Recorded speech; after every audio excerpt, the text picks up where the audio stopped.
Salah satu film yang diperankan ayahnya Gempi yaitu mantan suaminya Gisel. Kenalkan, itu loh yang 20 detik. 20 detik atau 14 detik ya? Taulah, lupa aku. Ya intinya itulah. Tapi ini film gak cocok kok sama yang begituan, soalnya orang Indonesia suka dengan yang begituan. Bayangkan, ku tunjukin film sejarah, true story, pahlawan-pahlawan kita, gak ada yang nonton bos. Dan cuk gak tuh. Padahal ngeriset film begituan gak gampang, harus nyocok-nyocokin sama di Wikipedia biar akurat. Tapi sukanya vocab. Ya udahlah, nggak apa-apa. Oke, buat film ini akan menceritakan kisah seorang Jonas, tapi Jonasnya akut banget. Hingga suatu saat dia ketemu dengan seekor perempuan yang cantik dan rupawan. Dan tentunya sange. Soalnya yang melakukan hal-hal yang pertama kali itu si ceweknya cuy. Udah kayak vocab Jepang. Dan intro. Everybody needs somewhere to hide, to get over the world left behind. But you never coming home. The time has come to Selamat datang di channel Zura14 dan selamat menonton. Story diawali oleh seorang manusia yang bernama Richard. Dia sedang berada di kamar mandi sambil memandangi wajahnya yang rupawan. Tapi dia sama sekali tak menghiraukannya. Seperti manusia pada umumnya, setelah bangun tidur, selalu yang dicari HP. Aneh. Kalau kalian apa yang dicari? Same fuck. Richard mendapat pesan dari sahabatnya yang bernama Panji. Panji mengirimkan pesan untuk selalu menasehati dan memberi semangat hidup untuk Richard. Untuk menghangatkan suasana Richard, dia memutar lagu-lagu kesukaannya. Lalu Richard membuka pintu balkon dan menyapa tetangga sekitar sambil berkata, "Selamat pagi dunia tipu-tipu." Setelah itu, Richard memasak mie untuk sarapannya. Selain Panji, Richard juga mempunyai sahabat seekor kura-kura yang bernama Kelun. Kelun selalu menemani Richard ketika makan, nonton TV, dan tidur bersama. Gak kebayangkan Kelun kalau gigit sosisnya Richard. Bahkan Richard juga memberikan sarapan untuk Kelun. Malamnya, Richard tertidur di sofa. Lalu Richard mengambil kopi untuk menemani kegabutannya. Karena masih gabut, Richard mengajak Kelun untuk tidur di kamar. Next day, Richard dan teman-temannya keluar dari salah satu tempat hiburan. Tak berselang lama temannya yang bernama Rudy merasa bahwa ada temannya yang belum ikut iuran. Kapan nih kurang patungan nih? Yang pada akhirnya Richard memberikan uang iurannya karena menurut Rudy, Richard juga menang taruhan. Kemudian salah satu temannya memanggil satpam karena mobilnya terhalang oleh mobil lain. Satpam pun akan membantunya untuk memanggil yang punya mobil terlebih dahulu. Tak berselang lama seorang wanita keluar dari tempat tersebut dan dia sendirian. Seperti pria-pria pada umumnya, Richard dan teman-temannya pun menggoda wanita tersebut. Dan tak berselang lama, pacar wanita itu pun datang dan membuat mereka ngedon. Seketika satpam memberitahu yang mempunyai mobil sedang mabuk. Aduh, hancur banget. Di sela-sela itu Rudy bertanya kepada Alvin. Cewek yang lo ajak. Gimana? Menurut Alvin, hubungannya sudah selesai dengan wanita itu. Tak berselang lama datanglah pacarnya Rudy. Di sini pacarnya Rudy berniat untuk mengundang teman-temannya mabuk. Gak. Buat acara pernikahan mereka berdua. Rudy memberitahu bahwa acaranya 2 minggu lagi. Alvin menyuruh Richard untuk mengajak gandengannya. Dan seketika Rudy mengajak teman-temannya untuk taruhan. Apakah Richard membawa gandengan atau tidak? Bagaimana menurut kalian para pemirsa? Rudy menyuruh Richard untuk tidak taruhan duit melainkan harga dirinya. Thank you. Yuk, Hati. nanti ya om. Tiba di rumahnya, Richard kembali menonton bola sambil ditemani Kelun hingga Richard tertidur di sofanya. Pagi harinya, Richard kembali melihat dirinya di cermin. Dan tentunya sambil berkata, Bangsat kau. Richard mempunyai usaha percetakan dan mempunyai 5 karyawan. Di saat itu salah satu karyawannya yang bernama Pak Samsul, dia sedang menunggu di depan ruko karena pintu rukonya belum terbuka. Menurut Pak Samsul, kunci dibawa oleh Raka teman satu kerjanya. Tak berselang lama Raka datang. Raka dimarahi oleh Richard karena datang terlambat. Tapi di sini Raka beralasan jika motornya mogok sehingga Raka datang terlambat. Richard menyuruh Raka untuk membaca slogan yang dia buat. Setelah itu Jaka juga baru datang, begitupun dengan Mirna dan juga Danti. Orderan poster film hantu ngopo udah beres? Oh, udah. Dari Jeruk Purut ke Tanah Kusir. Serem kagak macet ya. Di saat itu Richard bermain sosmed menggunakan laptopnya agar kayak lagi kerja gitu. Tak sengaja salah satu temannya mengirim pesan dan mengira bahwa Richard sedang mencari pasangan buat menghadiri nikahannya Rudy. Namun seketika Richard melihat kartu nama yang berada di mejanya. Richard menyuruh Jaka untuk mengambilkan kartu nama tersebut. Setelah itu Jaka juga menyebutkan nomor-nomor wanita yang ada di kartu nama itu. Nomornya yang pertama, Sri Ani. Sri Ani boleh. Berapa nomornya? nomornya yang pertama tidak aktif. Nomor yang kedua aktif, namun yang angkat laki-laki. Laki nih. Nomor yang ketiga, aktif namun orangnya sedang sibuk. Nomor yang keempat, diangkat tapi operator IndiHome. Beda sekali ya operator IndiHome. Internetmu itu loh, lemot. Setelah itu Richard menelpon teman lamanya tapi sayangnya sudah mempunyai anak. Ini anak pertamaku nih. Lalu Richard kembali mengontrol kinerja anak buahnya. Dan waktu istirahat pun tiba. Richard menyuruh mereka untuk makan siang terlebih dahulu. Malamnya, Richard bertemu dengan Panji, yaitu sahabatnya. Richard berkata bahwa dia ingin kencan lagi dengan wanita untuk menghadiri acara pernikahan.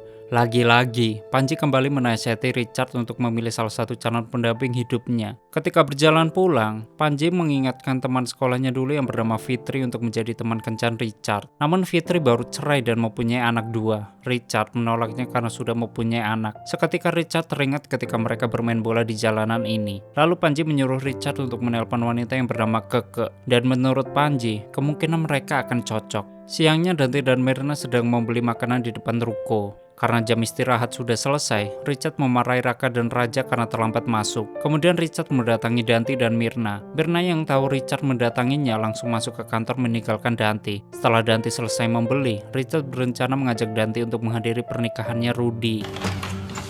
Malamnya Richard kembali mengontrol anak buahnya yang masih lembur. Di saat itu Richard melihat sebuah brosur tentang biro jodoh. Richard sempat meremehkan biro jodoh ini karena biro jodoh ini buat orang-orang yang tidak laku. Tapi menurut Raka, biro jodoh ini menyetak banyak sekali brosur. Dan diam-diam Richard mengambil salah satu brosur lalu menyelipkannya di sarungnya. Setelah Richard pergi, Raka berkata, Dirinya juga nggak laku. keesokannya Richard menginstal app Love Ins yang tertera di brosur tersebut. Richard mengisi biodata dirinya. Seketika Jaka memanggilnya karena ada klien yang meminta potongan harga. Menurut kliennya, dia sudah berlangganan cukup lama di sini. Yang pada akhirnya Richard mengurangi harganya demi kliennya. Setelah itu Richard ingin bertemu dengan Keke. Tak berselang lama operator apps Love Ins menelpon. Operator menjelaskan bahwa mereka sedang mengadakan promo. Tak berselang lama datanglah wanita yang bernama Keke. Mas Richard? Lalu Richard menutup teleponnya karena Keke sudah datang. Mereka pun berkenalan antara satu sama lain. Menurut Keke, Richard sepertinya sudah lama sendiri. Kamu kayaknya udah lama sendiri ya? Maksudnya sama kayak aku. Dan mungkin mereka bisa saling bertemu untuk saling mengenal lebih jauh lagi. Richard juga berencana mengajak Keke untuk menghadiri acara pernikahannya Rudy. Seketika ibunya Keke menelpon. Keke berkata kepada ibunya, Ada temen yang mau aku kenalin nih. Di saat itu, Richard minta izin ke toilet. Bukannya ke toilet, Richard meninggalkan Keke sendirian di kafe tersebut. Dan seketika Akbar kembali mengingatkan Richard bahwa acaranya 4 hari lagi. Anjir, ini sih bangsat banget anjir. Ceweknya ditinggal, cuk. Malamnya Richard kembali lagi mengontrol Jaka untuk menyelesaikan pekerjaannya. Lalu Jaka mengetahui bahwa Richard akan jalan bersama Dante. Di malam itu operator Love Ins kembali menelpon Richard untuk menanyakan kembali. Ketika Dante akan pulang, Dante diberhentikan oleh Richard. Richard memecat Dante karena menurutnya Dante sudah mempermalukannya. Selagi makan mie instan, Richard juga memberi makan kulun. Dan lagi-lagi Rudy mengirim pesan bagaimana kesiapan Richard untuk membawa pasangannya. Gimana mas bro? Udah siap besok bawa pacar ke kawinan? Sambil melihat-lihat brosur Love Ins, Richard berpikir bahwa dia akan menghubunginya lagi. Di sisi lain, Rudy tengah berbahagia dengan pernikahannya tersebut. Sedangkan Richard, dia sedang melihat-lihat foto wanita yang ada di apps Love Ins. Yang pada akhirnya Richard memilih salah satu wanita dari app Love Ins tersebut. Ketika ingin keluar, tiba-tiba wanita yang dia pilih sudah ada di depannya. Cepet banget ya ordernya. Wanita itu bernama Arini Kusuma. Karena belum berpakaian, Richard nyuruh Arini untuk nunggu sebentar. Setelah itu mereka pun jalan menuju pernikahan Rudy. Di saat itu Arini melihat-lihat profil Richard. Arini berkata, Kita mau kemana mas? Richard menjawab. Ke kawinan teman. Richard juga menyuruh Arini untuk berkata bahwa dia adalah pacarnya. Oke. Tiba di sana, mereka mengisi buku kehadiran dan Arini juga bertanya. Biar lebih meyakinkan, teman-temannya siapa aja namanya? Ya, agar terkesan bahwa keterpura-puraan ini seperti nyata, Richard pun langsung memberitahunya. Kemudian Richard dan Arini menemui teman-temannya. Bahkan Richard juga memperkenalkan mereka. Yang ternyata, di sini Arini cepat akrab dengan teman-temannya Richard. Walaupun ini pertama kalinya mereka bertemu. Tak berselang lama Rudy dan istrinya mendatangi Richard. Richard dan Arini memberikan selamat kepada Rudy dan istrinya. Rudy memuji Richard karena seleranya tinggi. Lalu mereka pun foto bersama-sama. Setelah selesai, Richard akan meninggalkan Arini sendirian di taksi karena menurut Richard, keterpura-puraan ini semuanya sudah selesai. Arini pun sedih karena pekerjaannya belum selesai dan masih 45 hari lagi. Bapak saya itu sakit-sakitan mas. Dan jika Arini tidak menyelesaikan kontraknya, maka dia akan dipecat. Dengan sangat terpaksa, Richard mengajak Arini ke rumahnya. Richard memberikan selimut untuk Arini. Di sini, Arini melihat kelun yang sangat besar dan menurutnya umurnya juga sudah dewasa. Setelah itu mereka pun nonton TV bersama yang ternyata Arini juga suka dengan sepak bola. Sevilla bisa deh masuk 8 besar champion.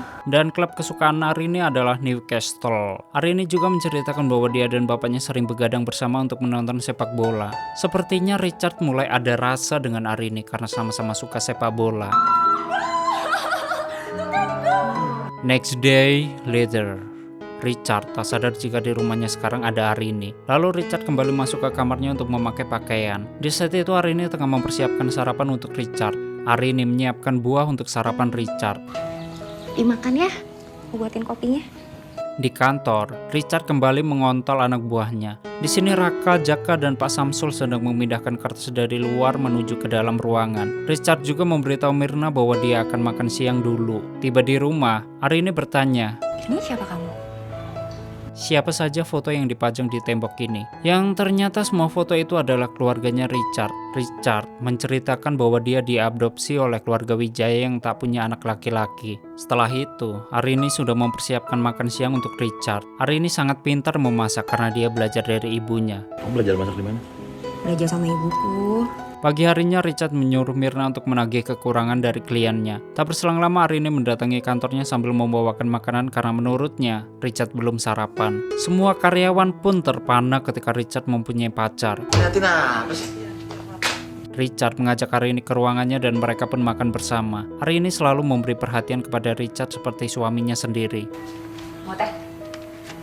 Boleh. Lalu Richard berencana ingin mengajak Arini untuk nobar bersama teman-temannya. Keesokannya Jaka dan Raka sedang mengerjakan kerjaan yang sudah deadline. Sementara Richard, dia hanya mengontrol karyawannya agar menyelesaikan kerjaannya. Tak berselang lama, Arini kembali mendatangi kantor sambil membawa buah-buahan untuk Richard dan karyawannya. Dan lagi-lagi, karyawannya terpesona melihat kebaikan Arini. Raka, Jaka, dan Pak Samsul, mereka saling rebutan untuk memakan buah-buahan tersebut. Di jam makan siang, Richard mendatangi Raka, Jaka, dan Pak Samsul lagi makan mie ayam.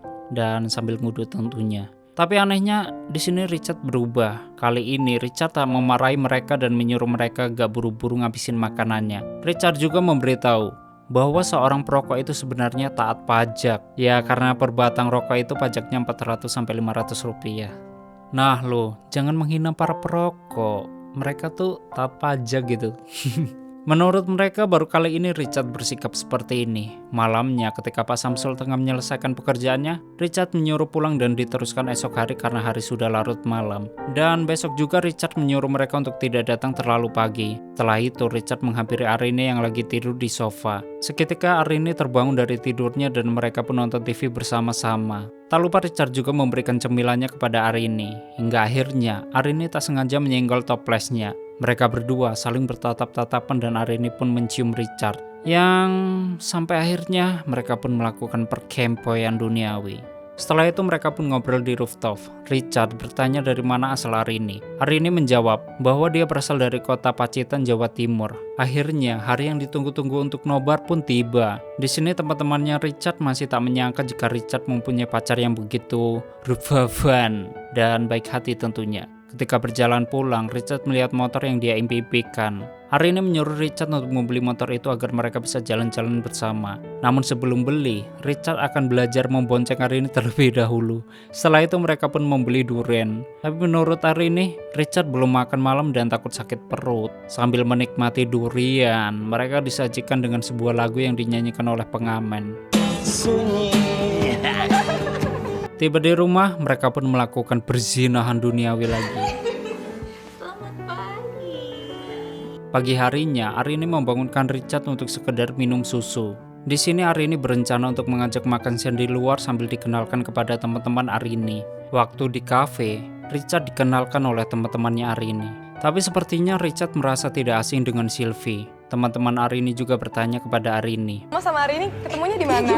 Arini menceritakan kalau mereka bertemu di sebuah pesta. Tak berselang lama Richard ditelepon oleh Pak Samsul karena ada barang yang dikomplain. Richard pun langsung pamit kepada Arini dan teman-temannya bahwa ada masalah di kantor. Tiba di kantor, Richard langsung menyelesaikan masalah tersebut. Setelah selesai, Richard menyuruh mereka untuk mengambil keputusan sendiri tanpa kehadiran Richard. Richard juga menyuruh mereka pulang karena hari ini mereka akan libur. Malamnya, Richard bertanya kepada Kelun, apakah Arini cocok untuk menjadi pasangan hidupnya. Tak berselang lama Arini pun datang. Arini meminta maaf karena pulang terlambat dan Arini juga membelikan dompet. Lalu Arini memberitahu bahwa 2 hari lagi temannya akan ngajak nonton konser. Namun sayangnya, Richard tidak bisa mendampingi Arini karena sudah janji kepada kliennya. Tapi Richard janji akan menjemput Arini. Aku jemput aja. Aku jemput gak apa-apa ya. Malam pun tiba. Richard menjemput Arini yang sudah selesai menonton konser.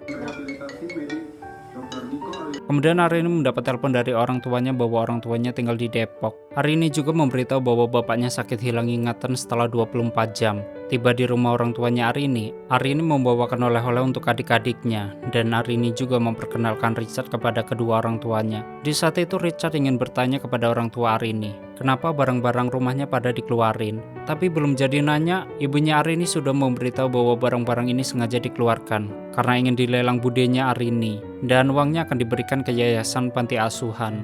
Lalu Arini mengambilkan minum untuk Richard dan ayahnya. Maaf ya, di dalam nggak ada apa-apa nih, cuma ada teh. Ketika ingin pulang, Richard memberikan uang untuk adik-adiknya Arini. Arini juga pamit kepada kedua orang tuanya dan adiknya. Sementara itu Jaka meminta tolong kepada Raka karena komputernya hang. Ketika Raka ingin meminta persetujuan Richard berkata bahwa dia sudah oke dengan desainnya. Jadi udah oke ya Pak? Setelah itu Richard update status di salah satu sosmednya. Tak berselang lama Arini datang ke kantor. Dan Richard juga mencium keningnya sehingga membuat karyawannya terpesona. Kayak menanti gerhana bulan. Kemudian Richard menyuruh karyawannya untuk makan siang terlebih dahulu, walaupun jamnya belum menunjukkan jam makan siang. Sedangkan Richard, dia asik makan bersama Arini. Setelah itu Richard kedatangan sahabatnya yaitu Panji si petualang. Lalu Richard memperkenalkan Arini dengan Panji. Richard menyuruh Panji ke sini agar bisa menilai pilihannya. Namun sebelum itu, Panji nyari ular dulu. Enggak, dia bertanya apakah Richard sudah bisa melupakan mantannya yang bernama Maya. Tapi menurut Richard, ini tidak ada hubungannya dengan Maya. Menurut pandangan Panji, semua ini ada hubungannya karena setiap wanita yang dekat dengan Richard pasti selalu ada alasannya. Bosen lah, kurang perhatian lah, seleranya jelek lah, nggak nyambung lah. Dan gadis yang dicintai Richard hanyalah Maya. Yang ternyata Richard tidak disetujui oleh ibunya Maya karena mereka beda agama.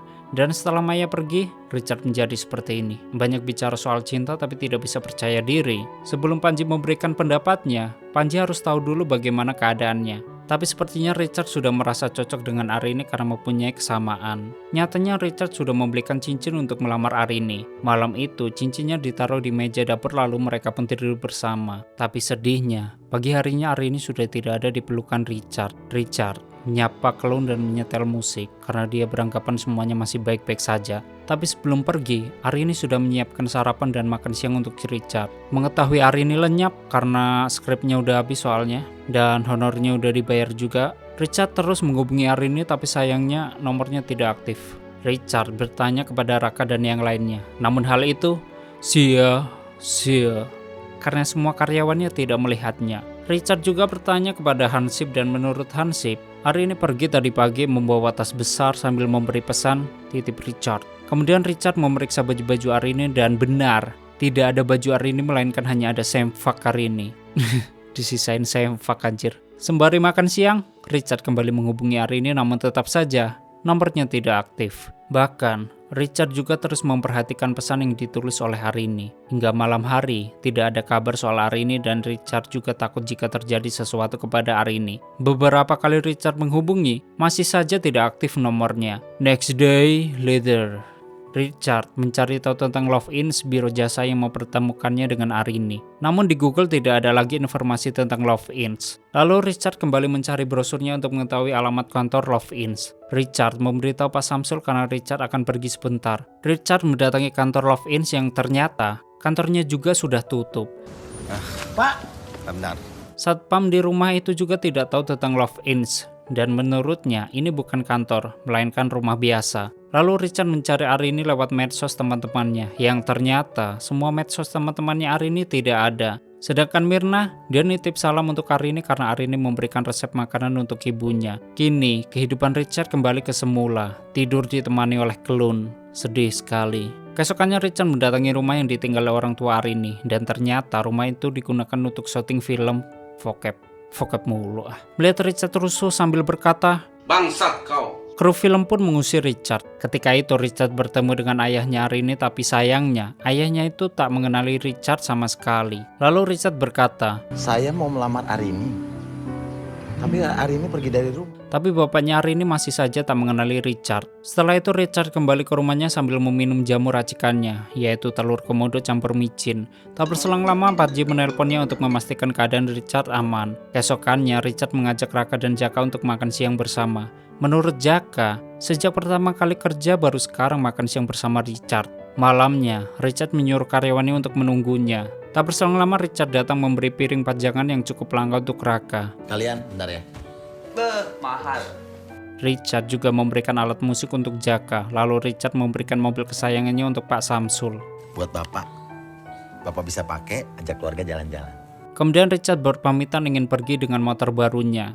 Richard berpesan agar semua karyawan menjaga usahanya. Tak lupa Richard juga menitipkan Kelun kepada mereka. Raka bertanya kepada Pak Samsul. Emangnya Arini tuh kemana sih, Pak? Menurut Pak Samsul, sejak lulus SMA, ini pertama kalinya Richard menjadi seperti ini. Setelah itu mereka pun menyelesaikan pekerjaannya. Mereka juga tak segan-segan menelpon Richard. 7 bulan kemudian, Pak Samsul kembali menghubungi Richard dan bertanya, Pulangnya kapan? Kami kangen, Mas. Richard masih meneruskan perjalanannya menyusuri tempat-tempat untuk menghilangkan kepedihannya. Sebelum selesai, Richard memberi pesan kepada kita semua bahwa mencintai adalah pekerjaan yang berat dan penuh resiko karena memang melibatkan perasaan. Tapi kukira mengambil resiko tak pernah ada salahnya. Dan tamat. One of these days I won't be around. Oke, seperti itulah story film Love for Sale. Terima kasih yang udah nyimak video ini sampai habis. Terus support channel ini dengan menekan like, subscribe, dan share ke suka-suka kalian. And stay on this my channel. Jangan kemana-mana, sampai ketemu lagi di video selanjutnya. Bye-bye.